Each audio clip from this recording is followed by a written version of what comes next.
সন্ধেবেলা মুখরোচক কিছু খেতে ইচ্ছা করলে এই খাবারটা বানিয়ে দেখতে পারেন। এখানে আমি 1 বাটি জল দিলাম আর দিলাম স্বাদ মতো নুন, 1 চামচ সাদা তেল।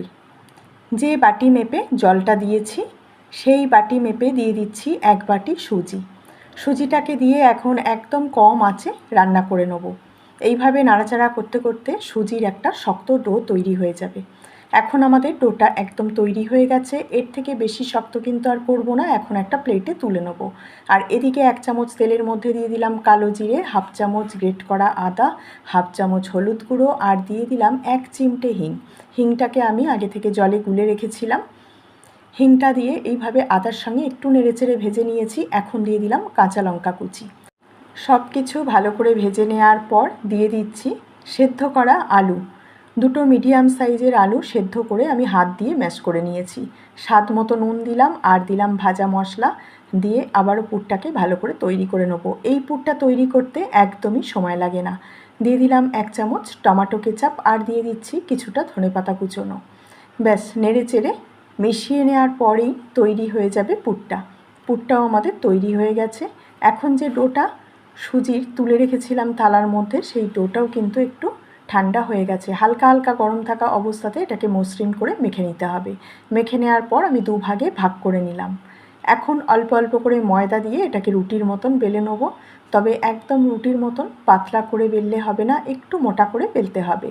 এখন বেলে নেওয়ার পর আমি চারিপাশটা সমান করে কেটে নিয়েছি আর এটা থেকে 4টে পিস করে নিয়েছি। একটা পিসের মধ্যে এইভাবে আলুর পুরটা দিয়ে দেবো, দিয়ে দুপাশ থেকে মুখটাকে এইভাবে ভালো করে আটকে নিতে হবে। দরকার হলে একটু জলের হাত দিয়ে ভালো করে আটকে নিতে হবে। আর এগুলোকেও এইভাবে মুড়ে দিতে হবে। সুন্দর একটা ডিজাইন তৈরি হয়ে গেল। সবকটা তৈরি করে নেওয়া হয়ে গেছে। এখন একটা বাটির মধ্যে নিয়ে নিলাম 1 চামচ ময়দা, কিছুটা চিলি ফ্লেক্স, কিছুটা ধনেপাতা কুচোনো আর দিয়ে দিলাম অল্প একটু কালো জিরে আর অল্প একটু সাদা তিল। সব কিছু দিয়ে মিশিয়ে জল দিয়ে একটা ঘোল তৈরি করে নেব।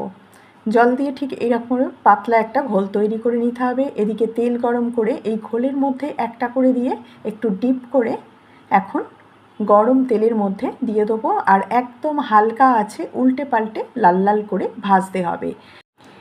এই খাবারটা খেতে এতটাই মুখরোচক আর টেস্টি হয় যে চপ সিঙ্গারা খাওয়ার ইচ্ছাই থাকবে না এভাবে যদি তৈরি করে নেন।